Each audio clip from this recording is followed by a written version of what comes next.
Attention, duped masses!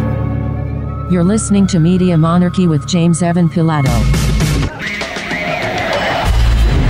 Artifact smuggling, abuse inquiries, and concert bombings. Plus this day in history with Satchmo Dies and our song of the day by L.A. Witch on your Morning Monarchy for July 6, 2017. I'm James Evan Pilato from MediaMonarchy.com. Welcome back to another listener-supported blast of independent, non-commercial, alternative media brought to you by you. We are streaming live MediaMonarchy.com/listen. It is Thursday, July 6th. That means dark and disturbing news. Thursdays, Holy Hexes Day, and we are glad you're here. Each day of the week, we look at a different area of the news. And Thursdays, we look at the dark, conspiratorial, occult, chaotic madness. You can find all the stories that we're going to talk about at the top of the tweets. We tweet out our stories about an hour before showtime. So if you are listening live, you can follow along the bouncing ball and see all the stories that we're covering. And again, everything we say and play included in the show notes, so we can turn it over to you and you continue the investigation into all of these things. Media Monarchy's been online since 9/11/05. There's a couple of decades before that of research and preparation for being the mighty MediaMonarchy.com kingdom. Glad you're here. Let's glance at the breaking lamestream news before we dive into everything else. Senate Dems urge Trump to push Putin on meddling. So much meddling. So much meddling. He's gotten away with it if it weren't for those meddling kids. Trump says gas deal with Poland should take about 15 minutes. Says the U.S. stands firmly behind NATO mutual defense, which I'm fairly certain is a different take than what campaigning Trump train said. Alaskans greet North Korean missile test with a shrug. Meanwhile, Montana earthquake is felt for hundreds of miles early Thursday. A 5.8 up in Montana. And the stories really just make it perfect for a Thursday. 4 kids under 10 and an adult found dead after a reported stabbing. This is going down in Gwinnett County, down in Atlanta, Georgia. And also, the number 3 House Republican Steve Scalise is now back in intensive care. You might recall he was shot while playing softball by a crazed Bernie supporter, because we are entering the new renaissance of violent left-wing, fake, left with quotes around it, terror. So that's the breaking lamestream news, which ain't so good. And that's how we roll. Huge thanks to the Truth Seeker app, and of course, RadioConfluence.com, TruthSeekerApp.com. They get your Morning Monarchy right next to all the big boys. And huge thanks to RadioConfluence.com. They simulcast and rebroadcast all your Media Monarchy broadcasts. Your morning show, your daily DJ set at noon. We've also got that latest episode of New World Next Week, which just hit the interwebs a couple of hours ago. I'll have the audio of that coming up on your Media Monarchy stream. That and so much more, all brought to you by you. So, all right, let's just dive into it. It is Thursday. It is Holy Hexes Day. And as I always say on these days, Media Monarchy is generally for adults only, always. But Thursdays are extra dark. You might need to gird your loins, as it were. Put your psychic defenses up.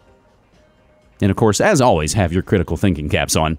Arts and crafts retailer Hobby Lobby has agreed to pay a $3 million fine for illegally importing thousands of ancient clay artifacts smuggled into the United States from Iraq, federal prosecutors said yesterday. In addition to the fine, Hobby Lobby will forfeit thousands of clay boule, cuneiform tablets, and cylinder seals that were falsely labeled and shipped to the company through the United Arab Emirates and Israel. This according to a civil complaint and settlement agreement in the U.S. District Court for the Eastern District of New York. Cuneiform, history time, is an ancient writing system that involved carving inscriptions into clay or stone. Cylinder seals, were used to roll impressions into the clay. Clay boule, B-U-L-L-A-E, are balls of clay with seals imprinted on the surface used to show a document's authenticity. The Oklahoma-based company bought more than 5,500 artifacts for just over $1.5 million in December 2010 from an unidentified dealer in an acquisition prosecutors said was fraught with red flags. According to the complaint, Hobby Lobby got conflicting information about where the artifacts had been stored and never met or communicated with the dealer selling them. When it came time to pay, the company wired money to 7 separate bank accounts. Hobby Lobby agrees to forfeit more than 5,000 artifacts smuggled out of Iraq. I asked you have the details on this. Yeah, this happened about 6 years ago. 5,500 ancient artifacts, including tablets and cylinder seals. They bought them for $1.6 million, although the feds say all of this was fraught with red flags, and they were shipped to 3 separate addresses in Oklahoma City. The shipping labels describe them as, quote, ceramic tiles or clay tiles. Obviously, this seemed a bit fishy, and they've been under investigation for quite some time. Ultimately, they agreed to return these artifacts back to Iraq and pay this $3 million fine. This has been going on for some 6-7 years. We should note that the founders of Hobby Lobby are the backers of the Museum of the Bible. Right. It's going to be a magnificent museum open later on this year. I mean, an amazing spectacle. But Jack thinks they're rescuing them from ISIS. Well, it's so funny, Jack, when you said that. I just want to let the audience know, I did put on Twitter, and they can let me share the answers. Should Christians take religious artifacts from places like Iraq to save them for humanity? So far, the answers, a couple of answers, yes, because ISIS, like Nazis, they would destroy them. But that's nowhere in the reporting. They also say Christian artifacts, yeah. Right. But yeah, it's not in the reporting, but we're extrapolating. If they had sold them to use as bathroom tile, I would be outraged. But here, Iraq's getting the artifacts back, and they're getting some cash on top. I say it ends well. They got $1.6 million. We have seen these between Al-Qaeda, Iraq, and also in Afghanistan with those 2 Buddhist temples that were blown up a year before the Twin Towers. It's disgusting. It's disgusting, irreplaceable. disgraceful behavior. It is disgraceful. All right, guys, thank you all very, very much. Very disgraceful. And if you're just joining us, the headline would be Christian store wants ancient Sodom artifacts. American collectors and importers must ensure compliance with laws and regulations that require truthful declarations to U.S. Customs and Border Protection so that customs officers are able to scrutinize cultural property crossing our borders and prevent the inappropriate entry of such property, Acting U.S. Attorney Bridget M. Rhodes said in a statement. Hobby Lobby, whose owners are evangelical Christians, you might remember them in the news recently, said it began collecting a variety of Bibles and other artifacts several years ago with the goal of preserving them for future generations. You guys, if we don't save the Bible, it might get lost. In a statement Wednesday, the company said it did not fully appreciate the complexities of the acquisitions process and relied on dealers who did not understand how to properly ship the items. We should have exercised more oversight and carefully questioned how the acquisitions were handled, Hobby Lobby President Steve Green said in the statement. Hobby Lobby's owners portray their company as a Christian business and are known for supporting Christian causes. Green is one of the driving forces behind the Museum of the Bible, which you heard Fox News excitedly talking about there. A 430,000 square foot facility in the District of Criminals that's set to open this fall and will reportedly house thousands of biblical artifacts and texts. And the part you may recall, in 2014, Hobby Lobby became a symbol. It's all symbols. The world is run by symbols. We just got to know how to read them. They became a symbol in a debate over religious freedom after it prevailed in a landmark U.S. Supreme Court case that found that family-owned corporations do not have to pay for contraception coverage under the Affordable Care Act if it violates their sincerely held religious beliefs. As long as they're sincerely held.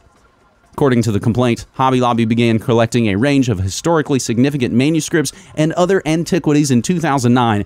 The following July, Green traveled with a consultant to the UAE, where they inspected a large cache of cuneiform tablets and other artifacts. 2 Israeli antiquities dealers and one from the UAE attended the July 2010 inspection with Hobby Lobby's president and consultant. At the meeting, the complaint says, the artifacts were displayed informally, spread on the floor, arranged in layers on a coffee table, and packed loosely in cardboard boxes, in many instances with little or no protective material between them.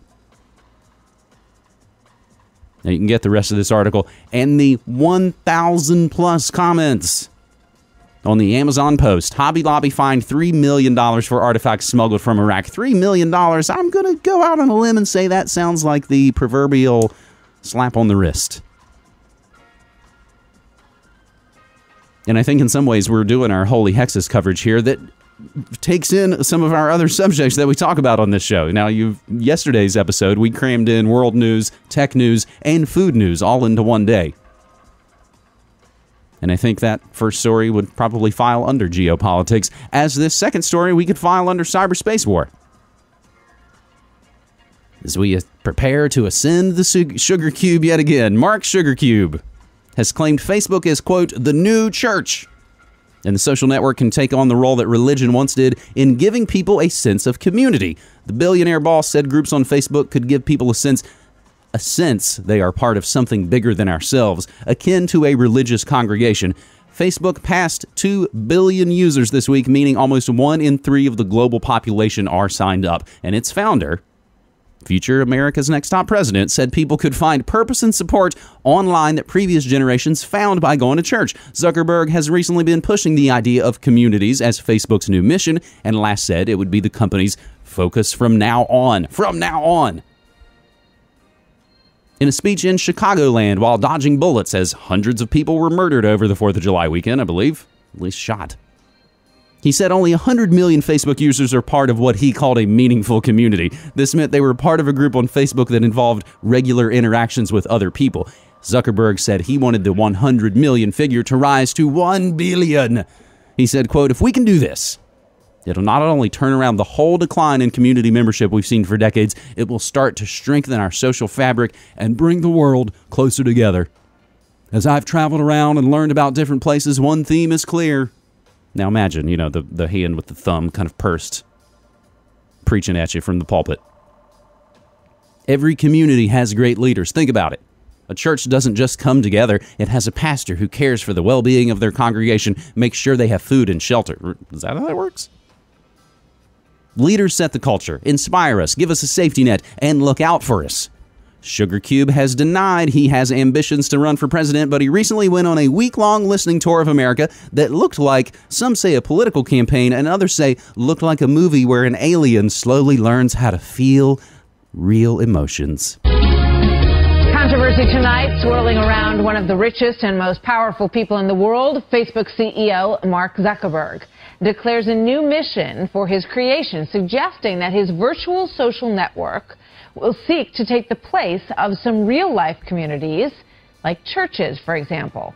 Dr. Robert Jeffress is a pastor at the First Baptist Church in Dallas and a Fox News contributor. Pastor, welcome. Good to have you here tonight. Martha. So he's suggesting that the kind of community that people find in places like Facebook perhaps replaces what they used to find when they went to church.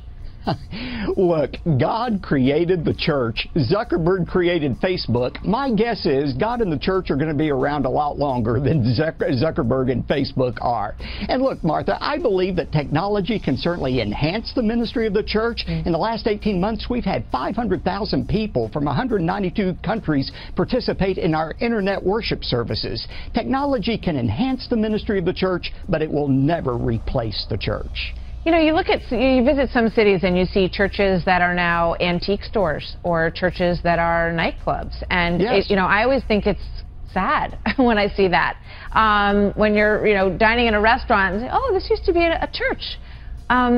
So that's disturbing when you look at where things are headed. And when you look at the fact that 36% of millennials say they have no affiliation with any church. Mark Zuckerberg might be onto something here. Well, we all have a need for community. I mean, God created us where we need human touch. We need community, and that's why God designed the family and He designed the church. But that need for human companionship will never be satisfied by curling up with your laptop. But how do you get that message through to millennials who might feel like, their community is their Facebook, their community is their Instagram, they even transmit spiritual messages through that venue, and they don't really need, they feel, to actually sit in a church? What would you say to them? Well, we're finding in our church, we're in the middle of downtown Dallas. We have a lot of young couples who live downtown, and I believe, Martha, more and more they're sensing the emptiness that the world has to offer, and I believe, at least in our church, we're seeing many millennials, many young people coming to faith in God. All right, before I let you go, where are you going tomorrow night?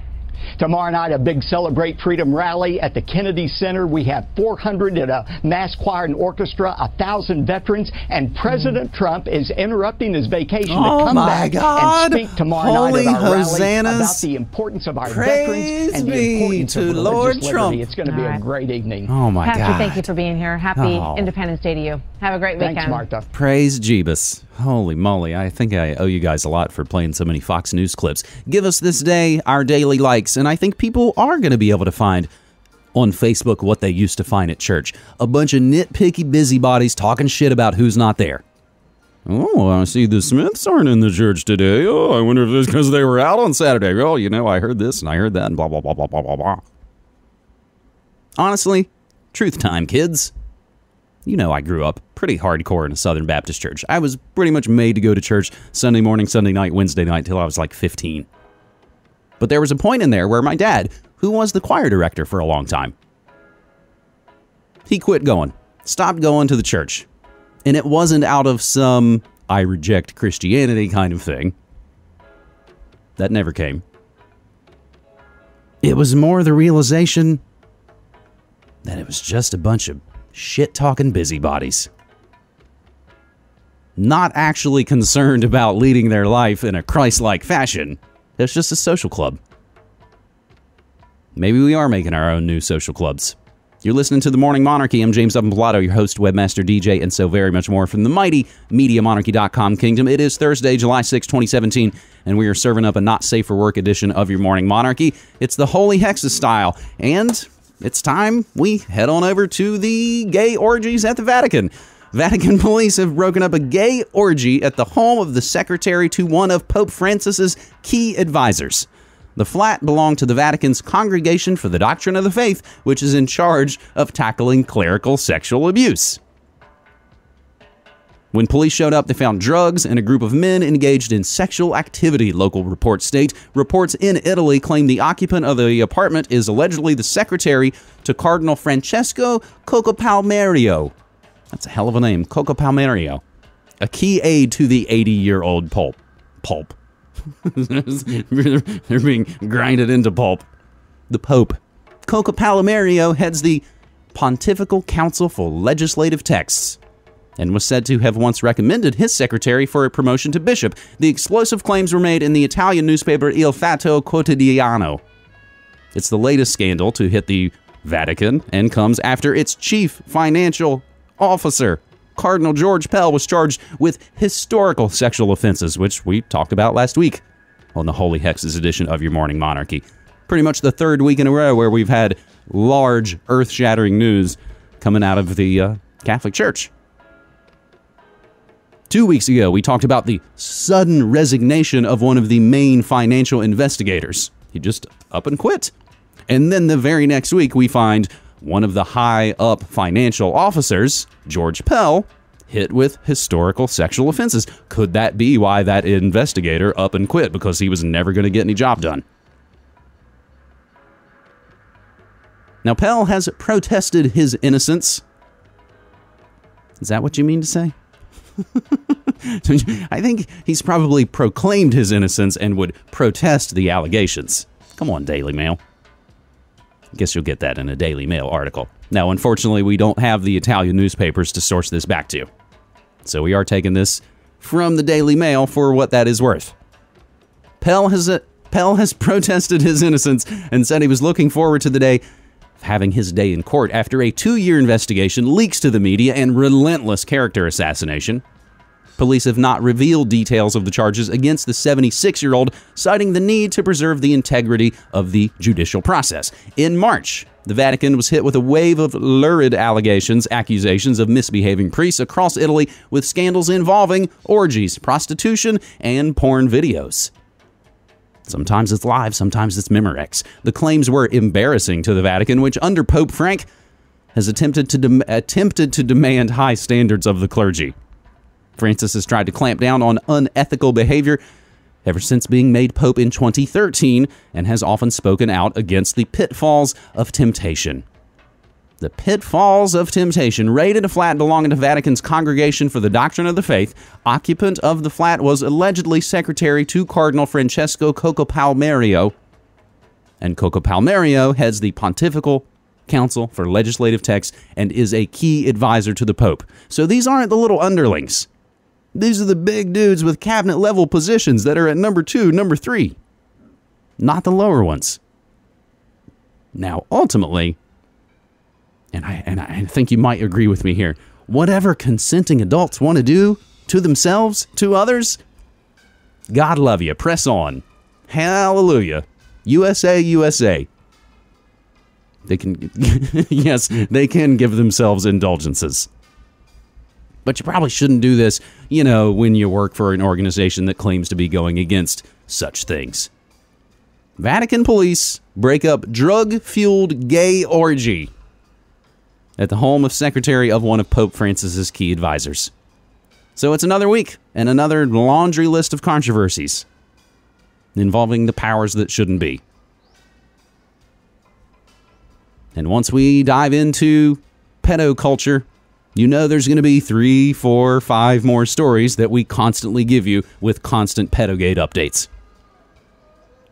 Such as this one. A 3-year inquiry into widespread child abuse in Jersey's care system is due to reveal its findings later. Now, this is not the American New Jersey. This is Jersey over in the UK, and we're grabbing this from the BBC. The Independent Jersey Care Inquiry, led by UK Judge Francis Oldham, QC, included the testimony of hundreds of witnesses. It heard 553 offenses took place between 1947 and 2004, with more than half said to have occurred at the Haute de la Garenne Children's Home. The report is due to be released on the inquiry's website at 1500 BST. So that means that this report should be out. JerseyCareInquiry.org. Let's see if it loads up. Indeed it does. The final report by the panel of the Independent Jersey Care Inquiry into the abuse of children into the island's care system over many years was handed to the states of Jersey on Monday, July 3rd. The 15 terms of reference deal with the years from 1945 until the present day, so even longer. We're reading this on JerseyCareInquiry.org. The report identified individual and systemic failings and made recommendations for the future management and operation of Jersey's residential and foster care homes to ensure the island provides a safe and secure environment for the children in its care, as opposed to some monstrous island that poses as helping the kids, but it's actually there to abuse them. Coming soon to a Googleplex near you. The experience of the children within the care system was at the heart of the inquiry's work. Evidence was heard from more than 450 people who had lived in the care system or otherwise were connected to it. The inquiry held 149 days of public hearings and also saw more than 200 witnesses. It considered more than 136,000 documents. The full report and executive summary can be read here, and there are links for that. So, of course, we will include that. They've also got the panel chair summary statement, part 1 and part 2, pool video of the summary statement that you can get on Vimeo and YouTube, and photos of the summary statement on Flickr. They've also got transcripts and supporting documents. So fortunately, all the bits are there. Now, hopping back to the BBC, fortunately, we can at least tell you, yes, the report has been published. Before the inquiry began, a 5-year police investigation into care homes and youth organizations on the island identified 192 potential victims and named 151 suspects. Authorities in Jersey have recommended the Haute de la Garenne former children's home is demolished after a report into 7 decades of abuse found children on the British island may still be at risk. Our island's institutions failed children and their families. We failed children who needed our care, who needed to be protected and listened to. Too often, children were not believed. Unpalatable truths were swept under the carpet because it was the easiest thing to do. Among other abuses, victims reported having live electrical wires attached to their legs. The inquiry found the states of Jersey had proved to be an ineffectual and neglectful substitute parent. Jesus, so that's coming from Euronews. We'll, of course, include that video in the show notes as well. Former care home residents who gave evidence to the inquiry told of physical, emotional, and sexual abuse in the care system. Now, again, this is a place that's supposed to prevent these things from happening, but they're doing the precise things they claim to be preventing. The £23 million inquiry also heard how many of the alleged abusers were never prosecuted or had cases against them dropped. It was launched in 2014 and heard evidence, as we said, from more than 200 people during 146 public hearings. 2 million pages of evidence, witness statements. In total, accounts from 600 people were heard during the course of the inquiry. Its recommendations are expected to focus on ensuring Jersey's care services are fit for the purpose of caring for vulnerable children and young people. Good God. Ms. Oldham, of course, made the statements after the report's release, but will not be taking questions from the media. Please, no questions from the media. As long as you have no further questions, we'd like to carry on. Which is essentially what you'd expect to hear out of a lot of these cases. Such as the next story about another element of UK pedogate. Dozens of children came forward over abuse at UK's children's charity Barnardo's, an inquiry hears. Dozens of children. Now, Barnardo's, another place that claims to be helping the kids. Staff at a children's charity have been accused of sexually abusing dozens of young people in their care, over, let's say, the last 6 decades. Barnardo's, B-A-R-N-A-R-D-O, Barnardo's, one of the UK's largest children's charities, has formally accepted abuse had taken place as disquieting practices previously carried out across the country were starkly outlined. Barnardo said children were groomed for abuse by people connected to their homes, and this led to a conviction. An unnamed priest, a visiting vicar, and other children were among those also accused of abusing children in Barnardo's care. It is generational. You're exactly right in the chat. Abuse appeared to go unchecked because home superintendents were all powerful in the eyes of the children who had nowhere to turn or help. And that's how they set these things up.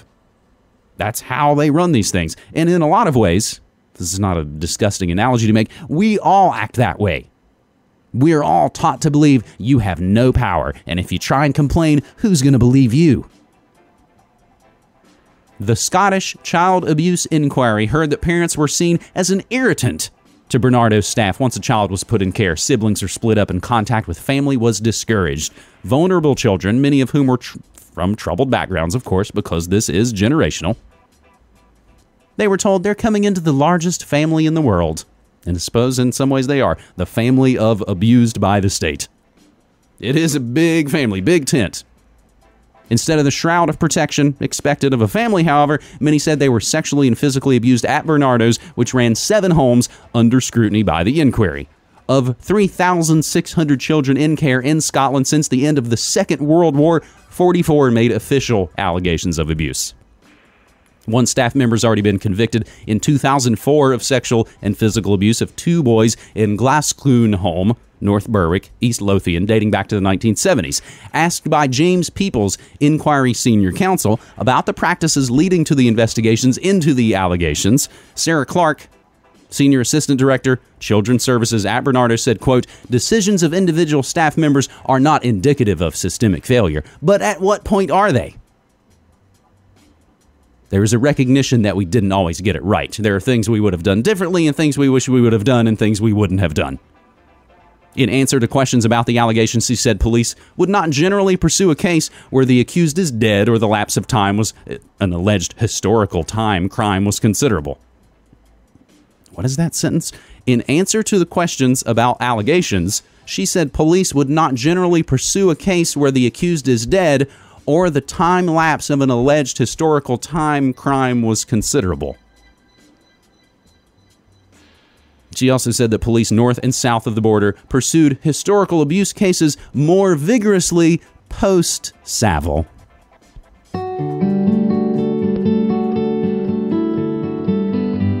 We believe children aren't born bad. We believe the child that can't walk can still fly. We believe children living in poverty can be rich beyond their wildest dreams.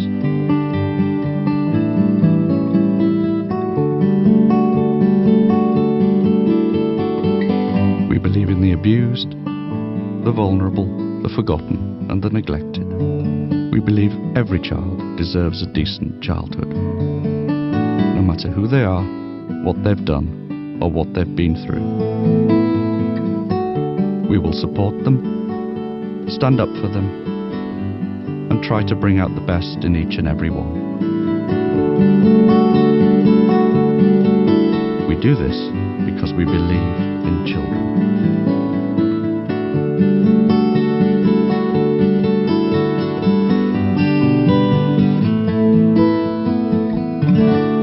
Barnardo's. Believe in children. That's their ad published to YouTube almost a decade ago. October 11th, 2007. You're right, that ad is creepy ass. You're listening to The Morning Monarchy, Creepy Ass Thursday edition. I'm James Evan Pilato, your host, webmaster, DJ, and so much more from MediaMonarchy.com. Glad you're here. Even though the news is dark, we got to share it because you got to shine some light on it. And I appreciate you being here. Also want to give a huge thanks to our supporters at MediaMonarchy.com/support. I'll give a special thanks to our latest patrons coming up in just a little bit. But we're doing all the updates of Pedogate, which I can almost turn into the entire Thursday shows each and every week. Let's get our final Pedogate story of the week as we land right back here in the USSA as more than 1,000 child sex predators arrested during Office of Juvenile Justice and Delinquency Prevention funded Operation Broken Heart. The DOJ's Operation Broken Heart has been going on for quite some time. This is the latest batch. This story published June 27, 2017. The arrests mark the end of Operation Broken Heart, a coordinated Department of Justice investigative operation to intensify efforts to identify and arrest suspected child sexual predators during April and May 2017. 61 units of the task force, comprised of more than 4,500 federal, state, local, and tribal law enforcement agencies, participated in the operation. Over a period of 2 months, 1,012 child sex predators were arrested. Now, we can actually go back even to the beginning of Operation Broken Heart and go to CBS out of Los Angeles and find hundreds of child predators taken off of Southern California streets. Hundreds of child predators are off the streets of Southern California thanks to a major crackdown. CBS 2's Randy Page has details about Operation Broken Heart and a warning for parents and children. Our most important asset, our children. LAPD Deputy Chief Kirk Albanese is talking about Operation Broken Heart, an undercover operation conducted by the Los Angeles Regional Internet Crimes Against Children Task Force that netted more than 275 internet predators in Southern California, targeting children in 1 month alone, the month of May. And with the children now heading off for summer vacation, these law enforcement officers have some specific advice for parents. Parents are being asked to monitor their children's online activity, not only on computers, but also on smartphones, gaming devices, or any other gadgets that allow their children to go online. Parents should become familiar with their children's online social presence. Photos that would not be shared among the family should not be shared online with friends or strangers. And communication should be encouraged between parents and their kids. And they should also tell them that if someone does try and make contact with them, or they shouldn't be ashamed or tricks them to do things, because that's a lot of times what they do. There's no rules online, and if the parents aren't watching what the kids are doing and talking to the kids actively about, how dangerous it is online, the kids are going to say, I'm okay, I'll take care of myself, but really there are predators online who are posing as other people, trying to lure the kid into an environment where they can exploit them. And Long Beach Police Chief Jim McDonnell also says the most important line of defense for children in this world of internet predators starts at home. In Exposition Park, Randy Page, CBS 2 News. Where did you get this? The alternative media, Jerry. That's where you hear the truth. You're listening to Media Monarchy with James Evan Pilato. You are listening to The Morning Monarchy. Glad you're here. It's Thursday, July 6, 2017, and I am James Evan Pilato from MediaMonarchy.com. Finally leaving our Pedogate coverage. That doesn't mean it's going to get much better. Let's head over to Tokyo, shall we? When the spark went out of Masayuki Ozaki's marriage, he found an unusual outlet to plug the romantic void. A silicone sex doll he swears is the love of his life. The life-size dummy, called Mayu, shares his bed under the same roof as Ozaki's wife and teenage daughter in Tokyo, an arrangement that triggered angry rows before a delicate truce was finally declared. After my wife gave birth, we stopped having sex and I felt a deep sense of loneliness, the 45-year-old physiotherapist told the AFP in an interview. But the moment I saw Mayu in the showroom, it was love at first sight, blushed Ozaki, who takes his doll on dates in a wheelchair and dresses her in wigs, sexy clothes, and jewelry. My wife was furious when I first brought Mayu home. These days, she puts up with it reluctantly. When my daughter realized it wasn't a giant Barbie doll, she freaked out and said it was gross, but now she's old enough to share Mayu's clothes. Ozaki is one of an increasing number of Japanese men turning to rubber romance in a country that's lost its mojo. He also admits to being turned off by human relationships. Japanese women are cold-hearted, he said while on a seaside stroll with his silicone squeeze. They're very selfish. Men want someone to listen to them without grumbling when they get home from work. Whatever problems I have, Mayu's always there waiting for me. I love her to bits and want to be with her forever. I can't imagine going back to a human being. I want to be buried with her and take her to heaven. Around 2,000 of the lifelike dolls, which cost anywhere from $6,000 and could come with adjustable fingers, removable heads, and genitals, are sold each year in Japan, according to industry insiders. Technology has come a long way since those nasty inflatable dolls of the 70s, noted Hideo Tsuchiya, managing director of doll maker Orient Industry.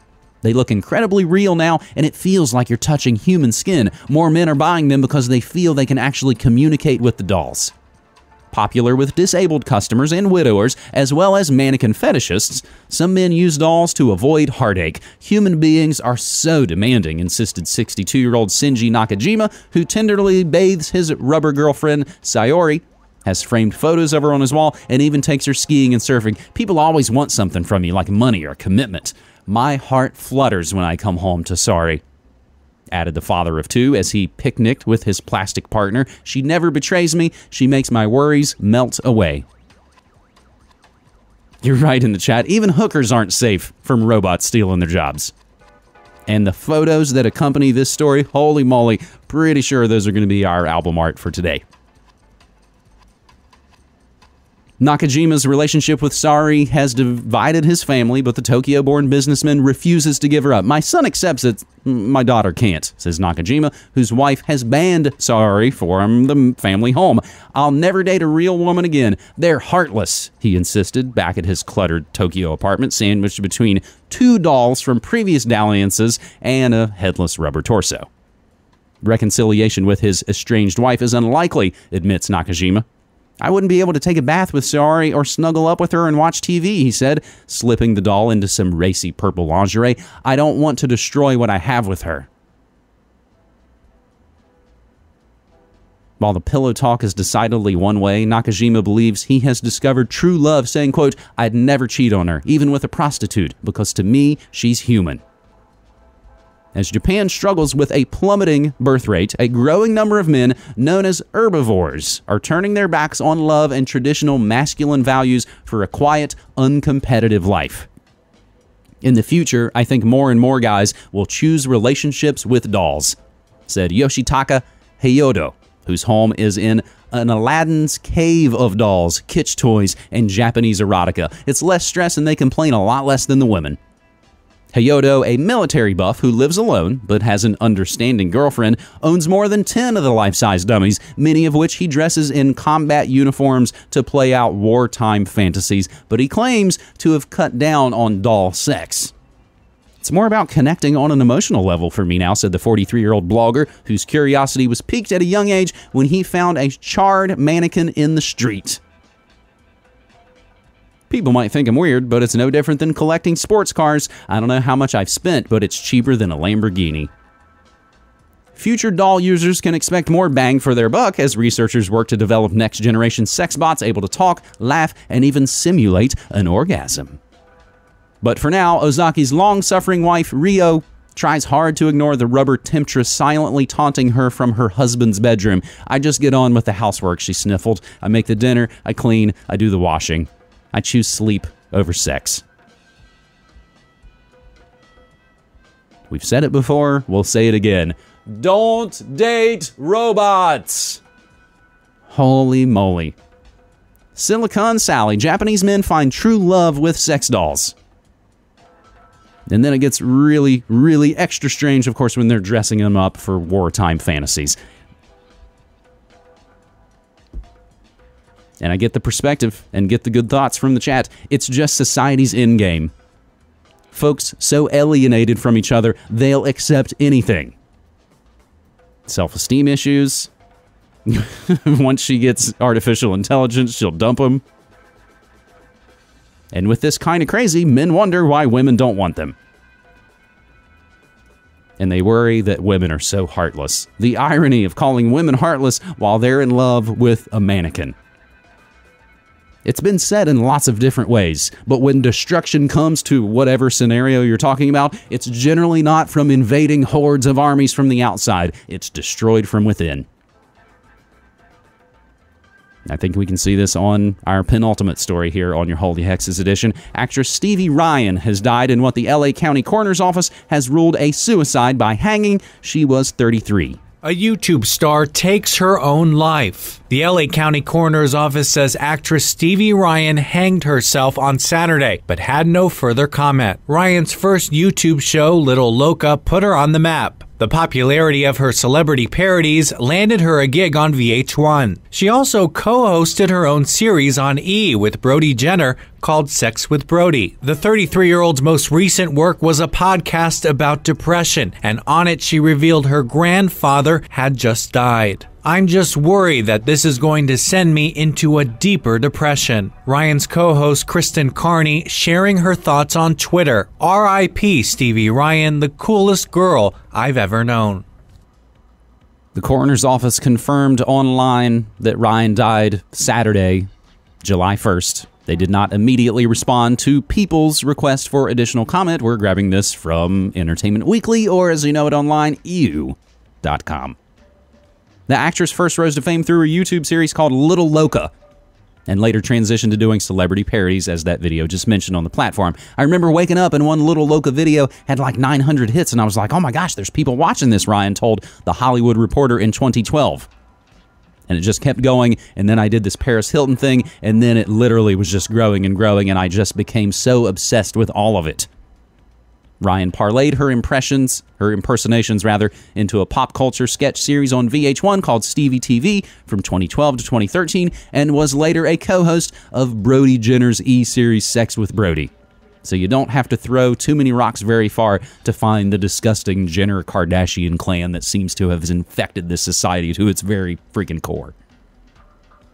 She was most recently the co-host of Mentally Ill, with ill in parentheses, a podcast about depression according to its iTunes description. It's an episode released just 2 days before Ryan's death. And this is where we wonder if the constant education and talk about drugs, about depression, about suicide leads to more use of drugs, depression, and suicide. Good job, Jeopardy! They featured a Stay Woke category on last Friday's show, but it gets weirder. The category was, of course, about sleep issues and stimulants. Stay woke.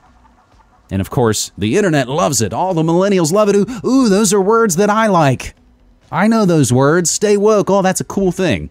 And honestly, it's not like, what's his name? Trebek came up with that. It's all writers.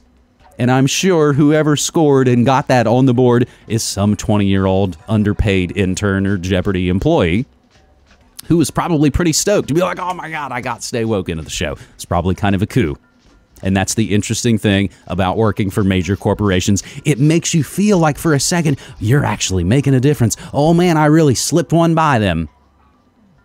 And we've talked about that when we discussed the Target Shoots First. About the guy who went to work for Columbia House back in the early 90s and thought he was doing subversive things until he realizes, oh wait, I'm repackaging quote-unquote alternative and selling it back to the kids who not only think that buying shit is cool and consuming is cool, but that it can actually be a form of rebellion. That's the trick. That's the joke. Our last story will segue us quite well into Friday's edition of your Morning Monarchy show, with a teenager who plotted mass murder at an Elton John concert on the anniversary of 9/11. He's been jailed for life. We're grabbing this from the Evening Standard out of the UK. Haroon Saeed tried to get a suicide vest and machine gun and identified the Hyde Park event as a possible target. But the 19-year-old was snared by security service agents posing online, of course, as a fellow extremist. Saeed was indoctrinated by Al Muhajirun, the band group linked to jailed preacher Anzim Chowdhury before the planning attack. These are all the famous names in the phony terror scam going on in the UK, of course, with people who are all known to the SS services, the security services. The Old Bailey heard a trigger for his radicalization was the arrest of his older brother for plotting an Islamic State-inspired Poppy Day attack. The teenager from Hounslow, West London, admitted preparation of terrorist acts between April and September last year. Judge Michael Topolsky, QC, said the risk Saeed posed warranted a discretionary life sentence and ordered him to serve a minimum of 16 and a half years. He told Saeed, overall you were and you remained intent upon committing to carry out an act of mass murder in this country. You were not lured, you were not enticed, you were not entrapped. You became deeply committed to the ideology of a brutal and barbaric organization that sought to hijack and corrupt an ancient and venerable religion for its own purposes, and you wanted to be part of it. Despite the risk around the time of his brother's arrest, Saeed slipped through the net of the Prevent anti-radicalization team, although his passport was seized in 2015. Always those passports never burn up in an attack. Home Office approves de-radicalization expert in Bradford Imam Alias Karmani told the court there should have been an earlier intervention. Mitigating, Mark Summers, QC, and not the former host of Double Dare, said it was a crude, ill-thought-out plan made at the behest of others. Saeed now publicly rejects his past beliefs and condemned the recent bomb attack at the Ariana Grande pop concert in Manchester. Judge Topolsky accepted Saeed had been vulnerable and susceptible to radicalization, but added, once you had found this new place to be, this stopped being a game, if it ever was one, and became something deadly serious. Now let's get to the part where, well, you guys don't really talk about it in the article at all. It's, oh, I've been clickbaited. God damn it. So the only mention to the part that helps us transition into our media memes coverage, radicalized teenager who plotted to bomb Elton John concert in London, jailed for life. A teenager who plotted mass murder at an Elton John concert on the anniversary of 9/11 has been jailed for life. We've been telling you pretty much for the last year and a half, just before they kicked off, that terror was coming to concerts. We thought in a lot of ways it was going to be more psychological. It now turns out to, of course, be very physical. And there it is. Your Holy Hexes headlines. If you actually click that link for hashtag Holy Hexes, you will find a ton more stories. And again, as I would always say as it comes to Thursdays and Holy Hexes, tread lightly. Latest episode of New World Next Week has just been published a few hours ago. Huge thanks to my buddy James Corbett. We've been doing New World Next Week for, what, 7 years, 8 years? Good grief. Latest episode, Bayer-funded study finds Bayer pesticides are killing bees. We also talk about mandatory prison sentences in the States and a new U.S. Space Corps. Did you guys have any idea that they voted to essentially split up the Air Force and create a new, this is what it's being called, Space Corps? Starship Troopers indeed. We're going to go out with a very Holy Hexa-style song from a little band out of L.A. that call themselves L.A. Witch. But first, let's take a look at this day in history. July 6th, 1865, the first issue of The Nation magazine is published. And of course, this day, The Nation, that bastion of liberalness, is of course run and head-edited by a hardcore Council on Foreign Relations creature, Katrina vanden Heuvel. July 6th, 1885, Louis Pasteur successfully tests his vaccine against rabies on Joseph Meister, the boy bitten by the rabid dog. July 6th, 1892, another day, another destruction of striking workers by Pinkerton agents. 3,800 striking steelworkers engaged in a day-long battle with Pinkerton agents during the Homestead strike, leaving 10 dead and dozens wounded on this day in 1892. Jumping ahead a few decades, July 6, 1942, Anne Frank and her family go into hiding in the secret annex above their father's office in an Amsterdam warehouse on this day. Jackie Robinson refused to move to the back of the bus, leading to a court-martial on this day in 1944. As well, the Hartford Circus fire, one of America's worst disasters on this day. Kills approximately 168 and injures over 700 in Hartford, Connecticut. The Hartford Circus fire. 1947, the AK-47 goes into production in the Soviet Union, and on this day, in 1957, a couple of kids named John Lennon and Paul McCartney meet for the very first time as teenagers at Woolton Fete, 3 years before forming the Beatles. July 6, 1962, The Late Late Show, the world's longest-running chat show by the same broadcaster, airs on RTE1 for the very first time. July 6, 1964, in London, the Beatles' first film, A Hard Day's Night, premiered on this day at the Pavilion Theater. 1965, the Jefferson Airplane was formed in San Francisco, California. And on this day, July 6, 1971, Louis Satchmo Armstrong, one of the most influential musicians of the 20th century, dies in New York City at the age of 69. World-renowned jazz trumpeter and vocalist, he pioneered jazz improvisation and the style known as swing. Good evening. Louis Armstrong died this morning at his home in New York in his sleep. He was 71, and although he had been quite sick earlier this year, his death was unexpected. Armstrong was one of the greatest musicians in the history of jazz, a legendary entertainer, and a man of incomparable cheerfulness and goodwill. President Nixon has issued a statement of sorrow. The news of Armstrong's death was promptly reported in Moscow, and all over the world his fans are in mourning. Armstrong was born on the 4th of July, 1900 in New Orleans. Some years ago, he recorded the music played at New Orleans funerals, the dirge going to the cemetery, and the quick and joyous music coming back.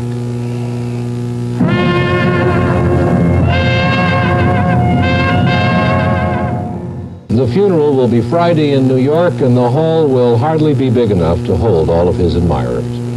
This is NBC Nightly News, Tuesday, July 6, 1971. Brought to you by your nearby Savings and Loan Association. God, and actually that clip goes on. I love the old school footage and the clips. And it's, you know, I shouldn't be surprised, but old Nixon, he's involved in so many things deeply rooted in American culture.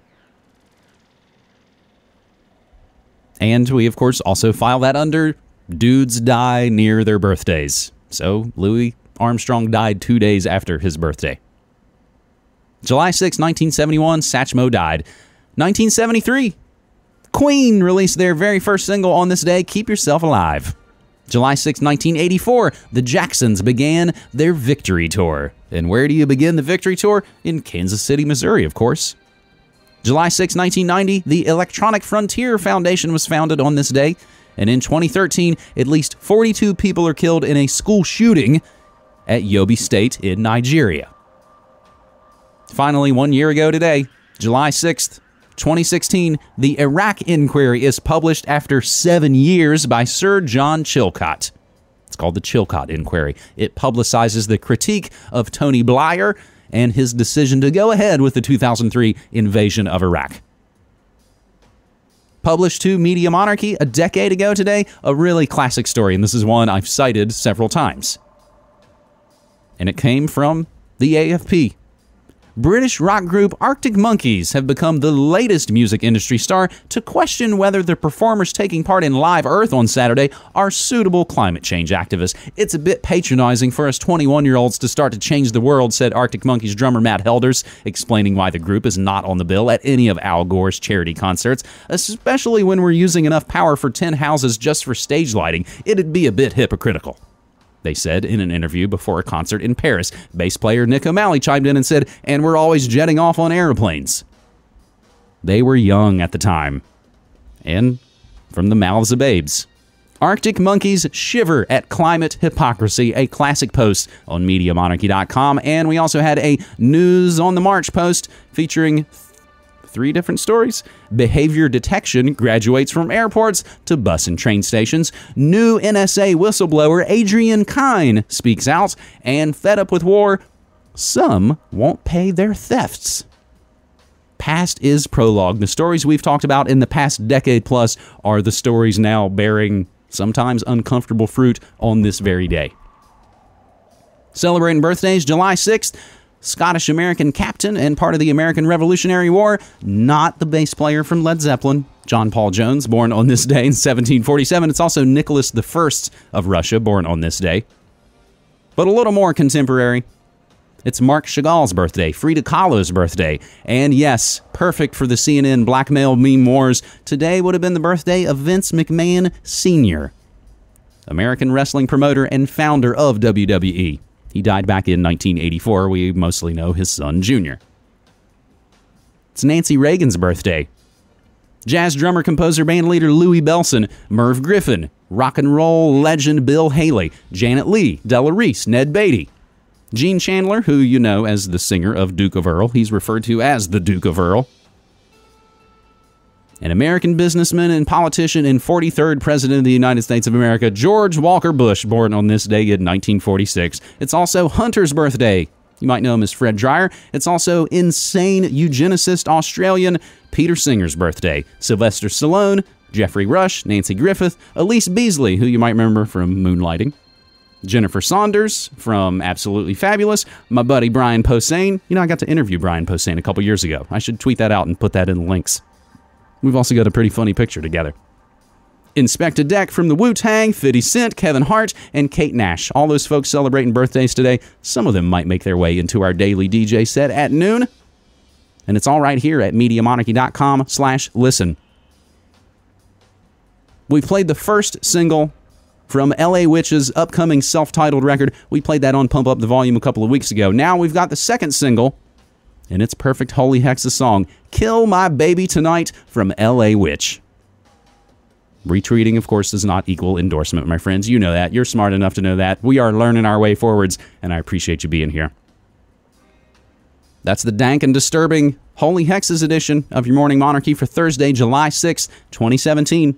And I am James Evan Pilato from MediaMonarchy.com. Thanking you guys so much for taking part, for tuning in, for being involved, for caring, and doing it in a fear-free fashion. So I'm thanking you for listening and reminding you, as always, like Jello Biafra said, don't hate the media, become the media. Take care.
You're listening to Media Monarchy with James Evan Pilato. Since 2005, Media Monarchy has covered the real news about politics, health, technology and the occult, all remixed with music and media that matters. Go to MediaMonarchy.com/support and become a monthly subscriber so you can help keep independent, non-commercial, alternative media going and growing. Thanks.